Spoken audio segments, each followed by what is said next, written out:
Hello everyone, मैं Ashok Kumar. Information bye AKP channel में आप सभी प्यारे दोस्तों का दिल से हार्दिक स्वागत करता हूं। आप कैसे हैं?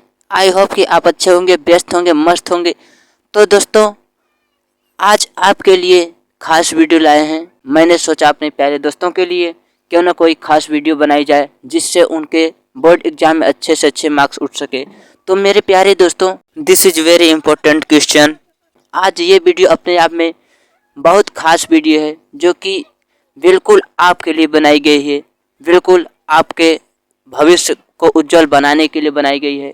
तो मेरे प्यारे दोस्तों, इस वीडियो को आप किसी भी प्रकार, किसी भी तरीके से और मिस्टेक बाय भी आप इसको स्किप न कीजिएगा, क्योंकि इस क्वेश्चन को मैंने बहुत मेहनत से, बहुत हार्डवर्क करने के बाद खोज पाया हूँ, रिसर्च कर पाया हूँ। और ये क्वेश्चन जो है 2015 से लेकर 2023 तक जितनी बार पूछा गया है, सिर्फ उन्हीं प्रश्नों को आप लोगों के सामने मैं लेके आया हूँ, ताकि आपको ज़्यादा न पढ़ना पड़े। थोड़े ही मेहनत में, थोड़े ही परिश्रम में आप एग्जामिनर के हाथों से अच्छा मार्क्स छीन सकें, उसके हाथों से आप अच्छे से अच्छे नंबर को ला सकें और आप अपने भविष्य को उज्जवल बना सकें। तो मेरे प्यारे दोस्तों, वीडियो को ज़्यादा हम नहीं लंबा करना चाहते हैं, आप शुरू से अंत तक बने रहें बिल्कुल। और उससे पहले आपसे आग्रह है कि हमारे चैनल को सब्सक्राइब कर लीजिए और वीडियो को लाइक कीजिए, शेयर कीजिए, ताकि आपके हर एक दोस्तों के पास पहुंच सके। सभी आपके दोस्त जो हमारे दोस्त हैं वो आपके दोस्त हैं, अच्छे से अच्छे नंबर उठा सके, पढ़ सके। तो दोस्तों, ज़्यादा लेट नहीं करेंगे, हम चलते हैं अपने वीडियो की ओर। ये प्रश्न जो है सिर्फ this is question only for you, यानी कि यह प्रश्न सिर्फ आपके लिए है और आपके उज्जवल भविष्य के लिए। तो ज़्यादा नहीं, वीडियो को शुरू करते हैं। तो फिर चलते हैं अपने अगले प्रश्न की ओर अग्रसर होते हैं। तो फिर हमारा पहला प्रश्न नंबर ये कह रहा है, तो दोस्तों आपके सामने बहुत ही प्यारा क्वेश्चन आया है जो कि पूछ रहा है कि सिंधु सभ्यता की खोज कब और किसने की थी। तो आपको इसके बदले 2 मार्क्स मिलेंगे। आपको ये 2 नंबर में पूछा जाएगा कि सिंधु सभ्यता की खोज कब और किसने की। तो इसका राइट आंसर क्या होगा कि सिंधु सभ्यता की खोज दयाराम साहनी एवं राखालदास बनर्जी ने की थी सन 1924 ईस्वी में। ठीक, तो इसका आंसर क्या है कि सन 1924 ईस्वी में राखालदास बनर्जी एवं दयाराम साहनी दोनों लोगों ने मिलकर सिंधु सभ्यता की खोज की थी। तो इसका राइट आंसर ये होगा। अब आ रहा है आपका अगला क्वेश्चन। सामने दूसरा क्वेश्चन, बहुत ही प्यारा क्वेश्चन आया है जो कि कह रहा है अशोक के धम्म के बारे में आप क्या जानते हैं। तो दोस्तों, यहाँ धम्म का अर्थ हो रहा है धर्म, यानी कि ये कह रहा है कि अशोक के धर्म के बारे में आप क्या जानते हैं, अशोक किस धर्म के थे। ठीक, तो आपके सामने आपका इसका राइट आंसर आया है कि अशोक का धर्म जो था वो बौद्ध धर्म था। ठीक ना, अशोक किस धर्म के थे, बौद्ध धर्म के थे। वो बौद्ध धर्म का पालन करते थे, इसलिए उन्हें हम कहेंगे अशोक का धर्म बौद्ध धर्म का था। तो आपके सामने आपका राइट आंसर दे दिया गया है। अब आपका आ रहा है क्वेश्चन नंबर 3। दोस्तों, अब आपके सामने बहुत ही प्यारा क्वेश्चन नंबर 3 आया है जो कि कह रहा है आइन ए अकबरी की रचना किसने की। ठीक ना, क्या कह रहा है कि आइन ए अकबरी की रचना किसने की। इस प्रश्न को देखिए 2013 में भी पूछा था, 2018 में भी पूछा था, 2021 में, 2022 में भी पूछा था। इस प्रश्न को कई बार पूछ चुका है, जो कि संभावना इस वर्ष भी है, इसीलिए आप इसको भी बहुत अच्छे से तैयार कर लीजिएगा। तो आइन ए अकबरी की रचना जो की थी वो थे अबुल फजल। ठीक, तो आइन ए अकबरी की रचना अबुल फजल ने की थी, इसका राइट आंसर है। तो इसी के साथ बढ़ते हैं अगले क्वेश्चन की ओर। अगला क्वेश्चन नंबर 4 हमारा कह रहा है अस्थायी बंदोबस्त व्यवस्था किसने शुरू की। तो इस प्रश्न को देखिएगा 2015 में पूछा था, 2018 में, 2020 में, 2023 में। इस प्रश्न को भी कई बार पूछता है, इसीलिए आप अच्छे से तैयार कर लीजिए। तो इसका उत्तर क्या है कि लॉर्ड कॉर्नवालिस ने 1793 ईस्वी में बंगाल में इस्तमरारी बंदोबस्त अथवा जमींदारी प्रथा अथवा अस्थायी बंदोबस्त व्यवस्था लागू की। अब आप इसमें से अब एक बात को ध्यान रखिए कि इसमें जो इस्तमरारी बंदोबस्त है, जमींदारी प्रथा है अथवा अस्थायी बंदोबस्त, इन तीनों को एक ही कहते हैं। ठीक, जो 3 नाम अलग अलग दिए गए हैं, एक ही चीज है जो कि 3 नाम से जाने गए हैं यहाँ। तो इस्तमरारी बंदोबस्त, जमींदारी प्रथा और अस्थायी बंदोबस्त तीनों एक ही हैं। तो इसको शुरू किसने किया था दोस्तों? तो इसको शुरू किया था लॉर्ड कॉर्नवालिस ने 1793 ईस्वी में। और कहाँ शुरू किया था इन्होंने? बंगाल में शुरू किया था। ठीक, तो इसका राइट आंसर होगा कि लॉर्ड कॉर्नवालिस ने 1793 ईस्वी में बंगाल में इस्तेमराज बंदोबस्त अथवा जमींदारी प्रथा अथवा अस्थायी बंदोबस्त व्यवस्था लागू की। ठीक, तो इस प्रकार इसका आंसर जो है आपके सामने है। अब आता है आपका प्रश्न नंबर 5, जो कि इसको 2015 में पूछा था, 17 में पूछा था, 2020 और 2022 इन 4 सालों में इसको पूछा था, इसलिए आप इसको भी अच्छे से तैयार कर लीजिए। और जो कि ये प्रश्न कह रहा है कि 1857 ईस्वी के विद्रोह की शुरुआत कब हुई थी? देखिए, इस प्रश्न को 2 तरीके से पूछ सकता है। पहले तो जैसे मैं आपको दिया हूँ कि 1857 ईस्वी के विद्रोह की शुरुआत कब हुई थी। दूसरे तरीके से ऐसे पूछ सकता है कि 1857 ईस्वी की विद्रोह कहाँ से हुई थी। ठीक ना, तो आप कंफ्यूज नहीं होएंगे। तो आपका राइट आंसर जो होगा वो होगा 10 मई 1857 की जो क्रांति हुई थी ये मेरठ से शुरुआत हुई थी। ठीक ना, जो विद्रोह थी ये कहाँ से शुरुआत हुई थी? मेरठ से शुरुआत हुई थी 10 मई 1857 ईस्वी को। ठीक ना, तो राइट आंसर आपका ये हो जाएगा कि 10 मई 1857 ईस्वी को मेरठ से विद्रोह की शुरुआत हुई। तो दोस्तों आया अब आपका question number 6। But question number 6 को आप जानने से पहले ये जान लीजिए कि ये जो क्वेश्चन है कितने नंबर का आता है। तो दोस्त ये क्वेश्चन जो है ना ये आएगा 5 मार्क्स का, ये 5 नंबर का आपका क्वेश्चन आएगा। तो आप इसका उत्तर जो लिखेंगे कम से कम 8 लाइन में, बहुत कम से कम लिखेंगे तो आप 8 लाइन में लिखेंगे, और यदि आप 8 लाइन से भी कम लिखेंगे तो दोस्त आपका नंबर माइनस होने लगता है। तो आपको कम से कम 8 लाइन में लिखना है इसको। तो दोस्तों ये कह क्या रहा है, देखिए भारत छोड़ो आंदोलन को संक्षेप में समझाइए। दोस्तों भारत छोड़ो आंदोलन जो है ये वेरी इंपॉर्टेंट क्वेश्चन, ये प्रश्न जो है बहुत महत्वपूर्ण है, जरूरी है। आप इसको किसी भी हालत में भूलिए मत, क्योंकि ये प्रश्न को आप देख सकते हैं 2020 में भी पूछा है, 2022 में पूछा है और 2023 में भी पूछा है। तो दोस्तों 2024 में पूछने की 99% जो है कॉन्फिडेंस है कि पूछेगा इसको। तो आप इसको किसी भी तरीके से याद कर लीजिए और किसी भी तरीके से आप इसको समझ के वहाँ लिख दीजिएगा।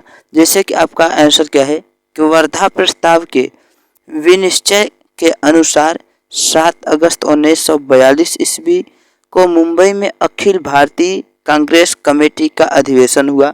कह रहा है कि वर्धा प्रस्ताव के विनिश्चय के अनुसार 7 अगस्त 1942 ईस्वी को मुंबई में, जिसे हम बम्बई भी कहते हैं, वहाँ अखिल भारतीय कांग्रेस कमेटी का अधिवेशन हुआ।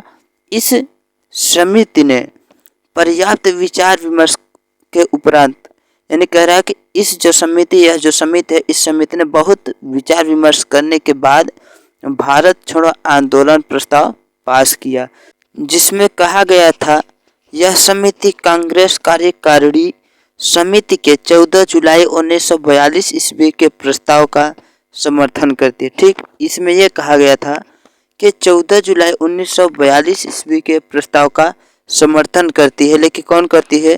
कांग्रेस करती है, जो कार्यकारिणी थी उस समय। ठीक, तो आप इतना लिखिएगा। इसके बाद आपका दूसरे पेज में देखिए क्या दिया गया है, जिसमें कि आपका दिया गया है प्रस्ताव के मुख्य बातें। उस प्रस्ताव में मुख्य बातें क्या क्या कही गई थी।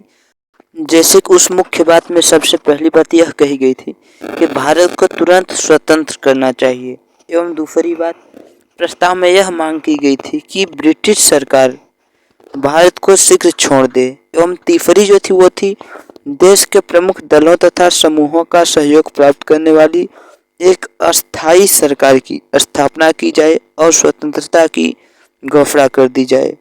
एवं चौथा यह कही गई थी कि भारत की संविधान संघात्मक होगा, जिसमें इकाइयों के पूर्ण स्वतंत्रता प्रदान की जाएंगी। एवं पांचवी बात यह कही गई थी कि अंतर्राष्ट्रीय समस्याओं पर विचार करने के लिए कोई अंतर्राष्ट्रीय संगठन स्थापित किया जाए। तो कुल मिला के इन प्रस्ताव की मुख्य बातों में 5 बातें कही गई थी, जो कि निम्नलिखित हैं, आपके सामने हैं। आप अच्छे से पढ़ लीजिए और याद कर लीजिए। तो हम चल बढ़ते हैं अगले क्वेश्चन की ओर। तो दोस्तों क्वेश्चन नंबर 7 हमारा कह रहा है कि महाजनपदों की प्रमुख विशेषताओं का वर्णन कीजिए। इस क्वेश्चन को भी 2020 में पूछा था, देखिए, और 2021 में पूछा था। ठीक, तो फिर पूछ रहा है कि महाजनपदों की प्रमुख विशेषताओं का वर्णन कीजिए।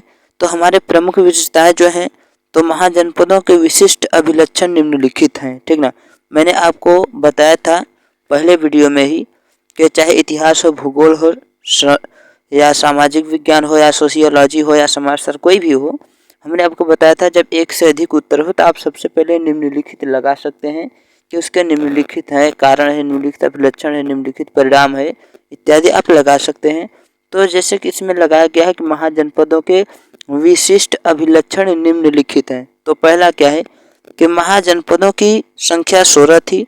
इनमें से लगभग 12 राजतंत्र और 4 गणतंत्र राज्य थे, ठीक। तो और दूसरा, गणराज्य में भूमि के साथ अनेक आर्थिक स्रोतों पर गण के राज्य का सामूहिक नियंत्रण होता था।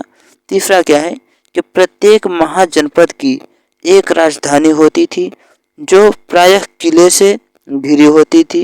राजधानियों में के रखरखाव, सैन्य प्रबंध तथा उच्च अधिकारियों को वेतन भुगतान के लिए संसाधनों की आवश्यकता होती थी, ठीक।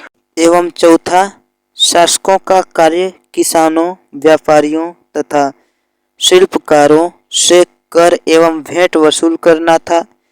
धीरे धीरे कुछ शक्तिशाली राज्यों ने अपनी अस्थायी सेना एवं नौकरशाही तंत्र तैयार कर लिए। तो इस प्रकार हुआ इसका उत्तर। अब हम चलते हैं अगले क्वेश्चन की ओर, और हमारा अगला क्वेश्चन है कि भारत का संविधान 26 जनवरी सन 1950 को लागू क्यों किया गया। 2021 में भी एक क्वेश्चन पूछा गया था, 2023 में भी एक क्वेश्चन पूछा गया था। तो दोस्तों कह रहा है कि जो 26 जनवरी 1950 को ही जो है कि हमारे देश में संविधान क्यों लागू किया गया। तो इसका आंसर क्या होगा कि भारतीय संविधान को 26 जनवरी 1950 के दिन इसलिए लागू किया गया क्योंकि 2 जनवरी 1930 को कांग्रेस कार्य समिति ने अपनी बैठक में यह निर्णय लिया था कि 26 जनवरी 1930 को पूर्ण स्वराज दिवस के रूप में मनाया जाएगा।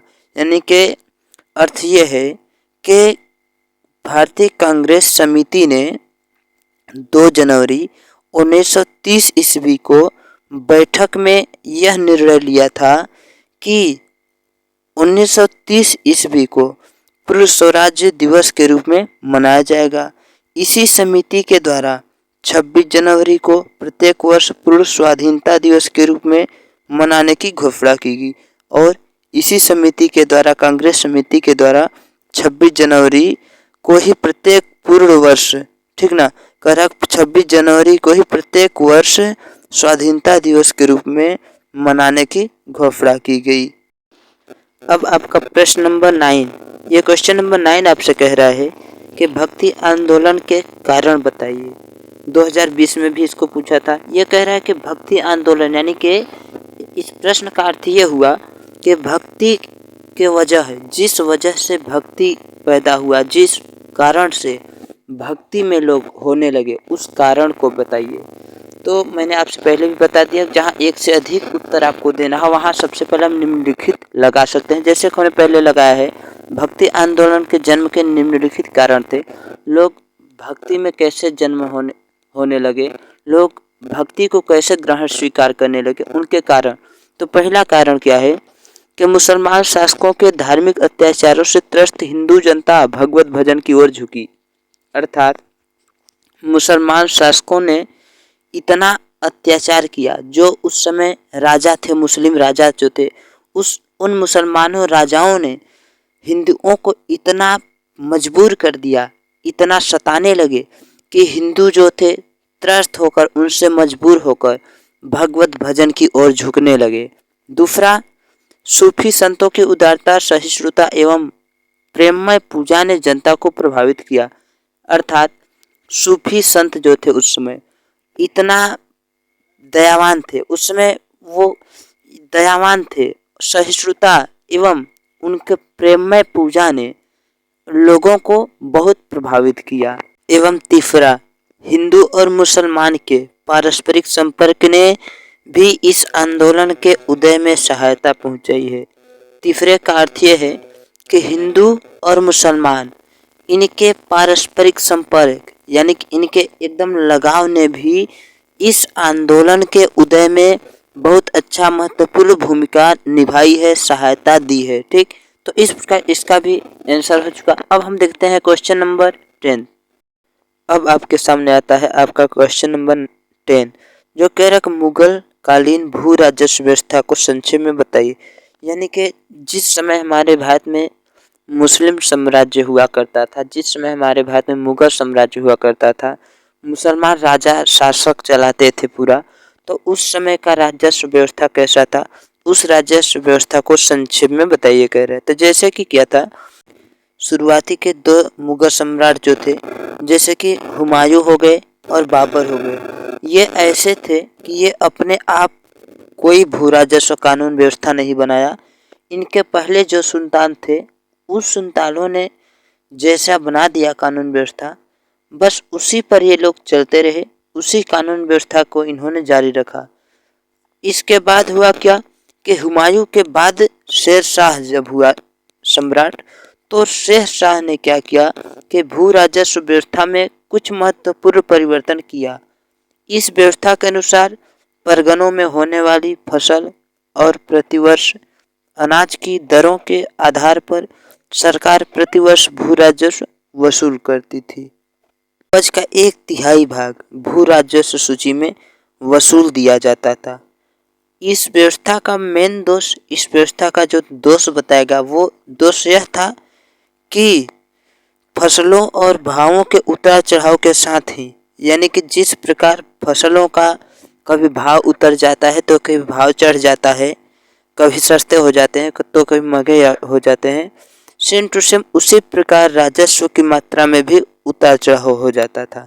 ठीक, तो इस प्रकार इसका रहा ये राइट आंसर। तो यहीं पे हमारा क्वेश्चन आंसर समाप्त हुआ, और फिर मिलेंगे आपसे अगले दिन एक नई एजुकेशन के साथ, नई वीडियो के साथ। तब तक आप इसको सब्सक्राइब कीजिए, पढ़िए और अपने दोस्तों के साथ शेयर कीजिए। तो दोस्तों, यदि आप अच्छा मार्क्स लाना चाहते हैं तो इस वीडियो को ज़रूर देखिए, शुरू से अंत तक देखिए और पढ़ लीजिए, याद कर लीजिए, ताकि आपको कोई प्रॉब्लम ना हो पेपर में 2024 में, क्योंकि यही सब प्रश्न को लेके आने वाला है एग्जामिनर। तो ज़्यादा नहीं चलना चाहते हैं और फिर आपसे यही कहेंगे, आप वीडियो को सब्सक्राइब कीजिए, चैनल को लाइक कीजिए। फिर मिलेंगे आपसे अगले दिन, तब तक के लिए जय हिंद, वंदे मातरम।